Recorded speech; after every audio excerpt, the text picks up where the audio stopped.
আসসালামু আলাইকুম প্রিয় শিক্ষার্থীরা, রসকারের নতুন একটা ভাবে সবাইকে স্বাগতম। আজকের ক্লাসে আমরা যে জিনিসটা শিখব সেটা আমাদের বাস্তব জীবনের সাথে ওতপ্রোতভাবে জড়িত, বা রসায়নের যে ফিল্ডটা সেটা কিন্তু আমরা অনুভব করতে পারি। ঠিক আছে, তাহলে এবং আমাদের বাচ্চাকাল থেকে শুরু করে এবং বৃদ্ধকাল পর্যন্ত এই জিনিসটা ছাড়া কিন্তু আমাদের অনেক খাবারের স্বাদ কিন্তু পাওয়া যায় না। যেহেতু আমরা খাবারের কথা বলছি, তাইলে খুব সহজে তোমরা অনুমান করতে পারতেছো বিষয়টার নাম হচ্ছে কি লবণ। ঠিক আছে, এই লবণ কিন্তু আমাদের জীবনের সাথে ওতপ্রোতভাবে জড়িত। যে কোনো খাবারের স্বাদ বৃদ্ধি করতে কিন্তু আমাদের লবণটা খুবই প্রয়োজন। তো ওই রসায়নের ক্ষেত্রে আসলে লবণটা কিভাবে তৈরি হয়, আমরা আজকে ক্লাসে লবণ তুমি কিভাবে চিনবে, কোনগুলো লবণ, এই সবগুলোই কিন্তু আমরা আজকে ক্লাসে আলোচনা করবো। ঠিক আছে, তো লবণ কাকে বলে এটা জানার আগে আমরা একটা বিক্রিয়া দেখো অলরেডি লিখে রেখেছি, যে সোডিয়াম হাইড্রোক্সাইড প্লাস হচ্ছে HCl বিক্রিয়া করে সোডিয়াম ক্লোরাইড প্লাস কি পানি। তোমাকে জিজ্ঞেস করা হয় লবণ কাকে বলে, তুমি খুব সহজ একটা সংজ্ঞা দিতে পারো, সেটা হচ্ছে ক্ষারকের ক্যাটায়ন। ঠিক আছে, সোডিয়াম হাইড্রোক্সাইড প্লাস হচ্ছে HCl, ক্ষারক প্লাস অ্যাসিড, ঠিক আছে, সমান হচ্ছে তোমার কি লবণ প্লাস পানি। তাহলে ক্ষারকের ক্যাটায়ন হচ্ছে সোডিয়াম প্লাস। ঠিক আছে, ক্ষারকের ক্যাটায়ন ক্ষারকের ক্যাটায়ন হচ্ছে তোমার কি সোডিয়াম প্লাস, আর অ্যাসিডের অ্যানায়ন হচ্ছে তোমার কি Cl মাইনাস। ক্ষারকের ক্যাটায়ন ও অ্যাসিডের অ্যানায়ন মিলে যে নিরপেক্ষ যৌগটা তৈরি করবে তাকে আমরা লবণ বলবো। ঠিক আছে, ক্ষারকের ক্যাটায়ন ও অ্যাসিডের অ্যানায়ন মিলে যে নিরপেক্ষ যৌগ তৈরি করে তাকে আমরা লবণ বলবো। তাহলে লবণ হিসেবে এখানে কি পাওয়া গেছে? Sodium chloride. ঠিক আছে, তাহলে আমরা তো লবণ কাকে বলে তাকে জানলাম। এখন লবণগুলো কিভাবে তৈরি হয়, ঠিক আছে, তোমাকে যদি জিজ্ঞেস করো তুমি 10টা লবণের নাম বলো, তাহলে তুমি কিভাবে 10টা লবণের নাম বলতে পারবে, ওই টেকনিকটা আমরা আজকে কাছে শিখবো। ঠিক আছে, পর্যায় সারণীতে আমরা সাধারণত জানি গ্রুপ 1, ঠিক আছে, গ্রুপ 1, তারপর হচ্ছে গ্রুপ 2, এর সাথে মিশ্রিত হবে গ্রুপ 17। ঠিক আছে, গ্রুপ 17। এখন দেখো আমরা লবণগুলো কিভাবে তুমি মনে রাখবা গ্রুপ 1 এবং 2 এগুলো সব ক্ষার ধাতু এবং কি মৃৎক্ষার ধাতু, এগুলোকে আমরা বলবো ধাতব। ঠিক আছে, আর হ্যালোজেন গ্রুপটি কিন্তু হ্যালাইট হিসেবে পরিচিত। একে কি দ্বারা প্রকাশ করা হয়? X দ্বারা প্রকাশ করা হয়। ধাতব আর হ্যালাইট যদি আমরা একসাথে যোগ করি তার নাম হবে ধাতব হ্যালাইট। তার নাম কি হবে? ধাতব হ্যালাইট। এবং এই ধাতব হ্যালাইট গুলো যা পাওয়া যাবে সবগুলো হবে লবণ। তাহলে আমরা একসাথে নাম বলতে পারি ধাতব হ্যালাইডের লবণ। ঠিক আছে, যেমন মনে করো লিথিয়াম, তারপরে সোডিয়াম, তারপরে পটাশিয়াম, তারপরে রুবিডিয়াম, তারপরে সিজিয়াম, তারপরে কি ফ্রান্সিয়াম। 2 নং গ্রুপের মৌলগুলো হচ্ছে বেরিলিয়াম, তারপরে ম্যাগনেসিয়াম, ক্যালসিয়াম, তারপরে স্ট্রনসিয়াম, তারপরে বেরিয়াম, তারপরে কি রেডিয়াম। গ্রুপ 17 মৌলগুলো হচ্ছে ফ্লোরিন, ক্লোরিন, ব্রোমিন, তারপরে হচ্ছে আয়োডিন, অ্যাস্টাটাইন, তারপরে কি টেনেসিন। এখন কথা হচ্ছে এই যে গ্রুপ 1, তারপরে গ্রুপ 2, তারপরে গ্রুপ 17, এই যে মৌলগুলো আছে এদেরকে যদি আমরা একত্রে সংযুক্ত করি, ঠিক আছে, তখন যেগুলো পাওয়া যাবে এগুলো আমরা ধাতব হ্যালাইডের লবণ বলবো। কথা বুঝতে পারছো কি বলছি? যদি আমরা কয়েকটা উদাহরণ দেখি, দেখো কয়েকটা উদাহরণ যদি দেখা যায়, যেমন মনে করো গ্রুপ 1 এ, ঠিক আছে, লিথিয়ামের সাথে আমি যদি ফ্লোরিন, ক্লোরিন, ব্রোমিন এবং আয়োডিন যুক্ত করি, ঠিক আছে, পর্যায়ক্রমিক ভাবে, তাহলে দেখবো সব কিন্তু ধাতব হ্যালাইডের লবণ তৈরি হবে। লিথিয়াম ফ্লোরাইড, তারপরে লিথিয়াম ক্লোরাইড, লিথিয়াম ব্রোমাইড, তারপর লিথিয়াম কি আয়োডাইড।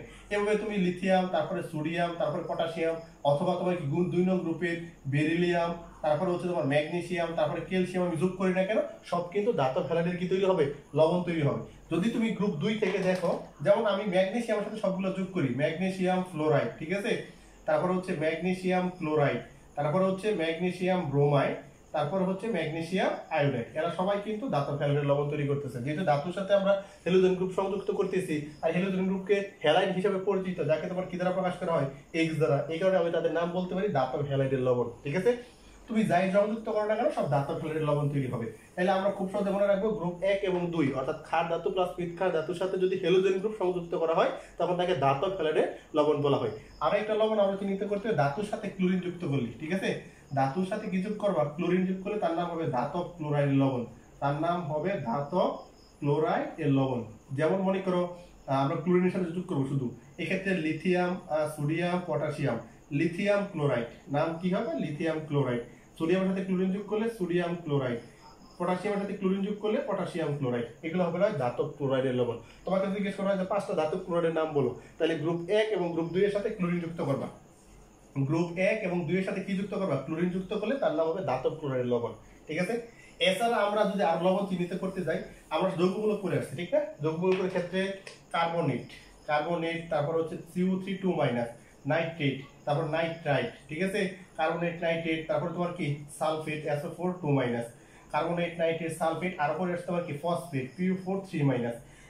এদেরকে যদি আমরা গ্রুপ 1 এবং গ্রুপ 2 এর যে ক্ষার ধাতু এবং মৃৎক্ষার ধাতুগুলো আছে, গ্রুপ 1 এবং 2 এর ক্ষার ধাতু এবং কি মিথ্যা ধাতু, যেমন লিথিয়াম, সোডিয়াম, পটাশিয়াম, অথবা গ্রুপ 2 এর ক্ষেত্রে বেরিলিয়াম, ম্যাগনেসিয়াম, ক্যালসিয়াম যুক্ত করি, তাহলে কিন্তু এগুলো লবণ তৈরি হওয়া যাবে। যেমন তুমি সোডিয়ামের সাথে কার্বনেট যুক্ত করো, তোমার নাম হবে Na2CO3, সোডিয়াম কার্বনেট।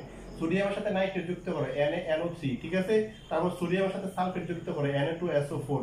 সোডিয়ামের সাথে ফসফেট যুক্ত করো, Na3PO4। কথা বুঝতে পারছো? এরা সবাই কিন্তু কার্বনেটের লবণ। এদের সবাইকে কি বলবো আমরা? কার্বনেট, তারপর নাইট্রেট, তারপর সালফেট এবং ফসফেটের লবণ। তুমি যার সাথে সংযুক্ত করো না কেন, গ্রুপ 1 এবং 2 এর সাথে গ্রুপের যে ধাতু এবং গুলো আছে এগুলোর সাথে যদি এগুলো যুক্ত করো, যেমন মনে করো আমি কার্বনেটের সাথে সবগুলো সংযুক্ত করলাম, তাহলে বলবো কার্বনেটের লবণ। নাইট্রেটের সাথে আমি সবগুলো সংযুক্ত করলাম, তাহলে নাইট্রেটের লবণ। এই নাইট্রেট বা নাইট্রাইট অথবা সালফেট অথবা তোমার কি ফসফেট, তুমি ফসফেটের সাথে এরা সবাই যুক্ত করো, তখন তাদেরকে বলা হবে ফসফেটের লবণ, ঠিক আছে। তাহলে আমরা কিভাবে মনে রাখবো? কার্বনেটের লবণ, নাইট্রেটের লবণ, সালফেটের লবণ এবং কি ফসফেটের লবণ, ঠিক আছে। তাহলে আমরা কিভাবে বিষয়গুলো একটু মনে রাখতে পারি? গ্রুপ 1 এবং 2 এর সাথে যখন হ্যালোজেন গ্রুপ সংযুক্ত করি, তখন তাদেরকে বলা হয় ধাতব হ্যালাইডের লবণ। গ্রুপ 1 অথবা 2 এর সাথে যদি ক্লোরিন যুক্ত করো, তখন তাদের নাম হবে ধাতব ক্লোরাইডের লবণ।